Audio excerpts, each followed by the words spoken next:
How we doing, racers? We are going to be reviewing tonight the ST205 GT4 Celica in the Midnight List series. We are running the car that came with the base game at this point. There is a rally version that was just recently released in 1.27. We are going to be running that next, but I thought it would be a good idea to run this car first. I actually bought this car as one of the first cars that I was using in the game. Once the game came out, I've actually had like a pretty strong urge to pick up a gray market car. In America, that's a car that's not something that actually came to the States, but after 25 years you're able to import them even though they weren't part of the domestic testing. Like they didn't go possibly through crash testing or emissions regulations or whatever. Once they're 25 years old, you can actually bring them in. This has been kind of a sleeper. It doesn't have the same draw as like the WRXs or the Lancers, the Evo Lancers, or obviously the GTRs, or some of the huge powerhouses from the 90s Japanese cars. But it was still a pretty impressive vehicle. And it is in the game as well.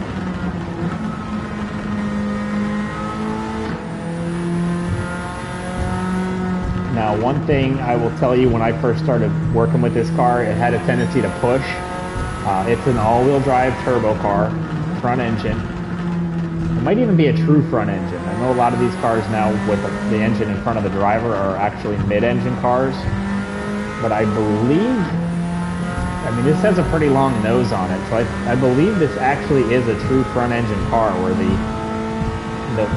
majority of the engine's weight is over the front wheels.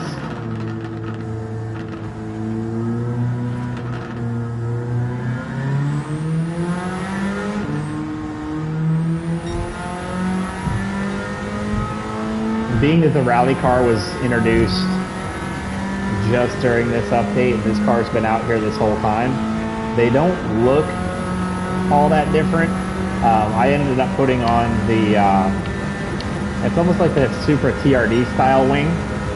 So, and I did put a body kit on, wide body, expansion as well. Changed out the wheels. I'm doing the full setup on these cars, so it's fully built.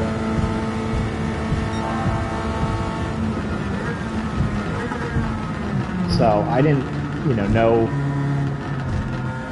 if there would be a very big difference between the two, the race-built car versus, our race-built car.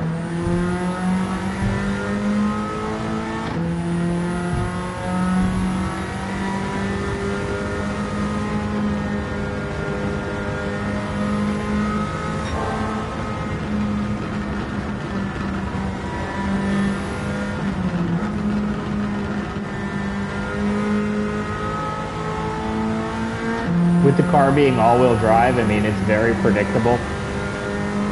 It's pretty tame.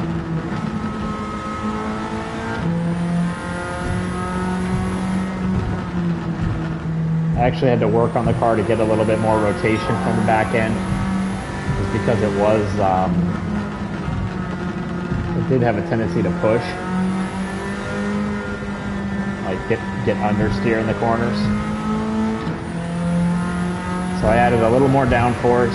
I softened the front end in relation to the rear end.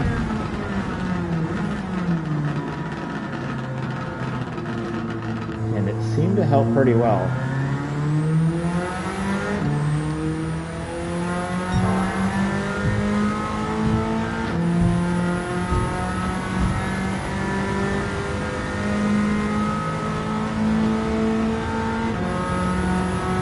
Not sure if I'm going to get under 2 minutes in this car, and it's over 600 performance points. So I think it's 715. I think it's pretty high up there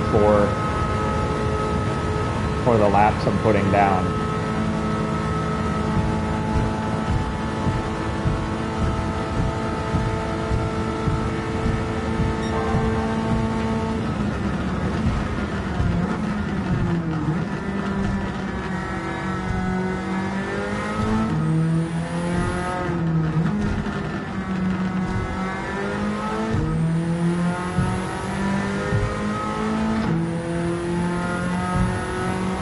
I think that cappuccino's really spoiled me too. I mean,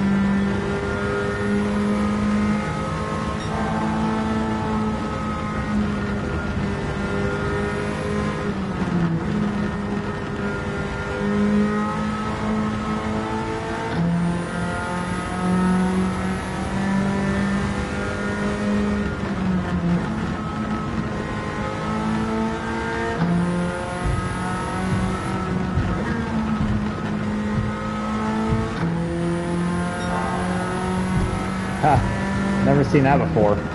One's across the board on that marker.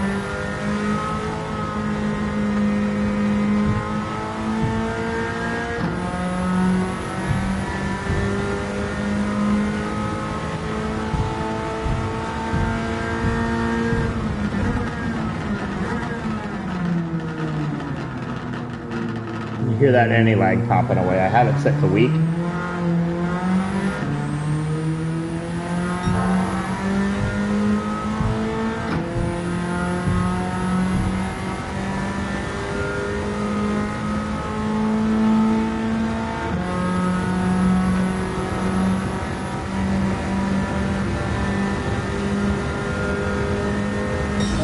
Looks like we're getting a 202. So not bad. It's above the Porsche, but it's nowhere near the Vets at this point. We're going to go ahead and get that added to the list.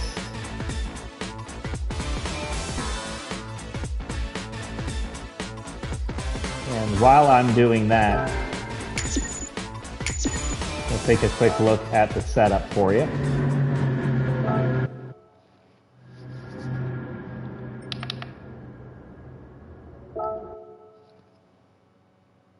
I should have probably gone to retry.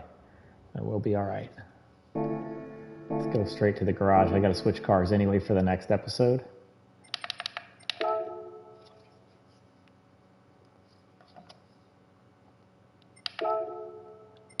So here we are if you want to try to copy the setup. Like I said, it's softer in the front and a little bit stiffer in the rear. That is to help get rid of some of the understeer going into the corners. I did add a little bit of downforce up front, but nothing too crazy. And then the ballast I had a set up before, but we got no ballast, so the positioning doesn't really matter. Don't worry about that. But anyway, if you enjoyed the video, please like and subscribe. We will be doing the race variant next, the rally version. So stick around. I'll be doing that in the next couple of minutes. I'm just going to get this data uploaded into the spreadsheet and add it to the description as well, so you can get a quick look and see where we're at as we're building this thing. But thank you so much for viewing, and have a great night.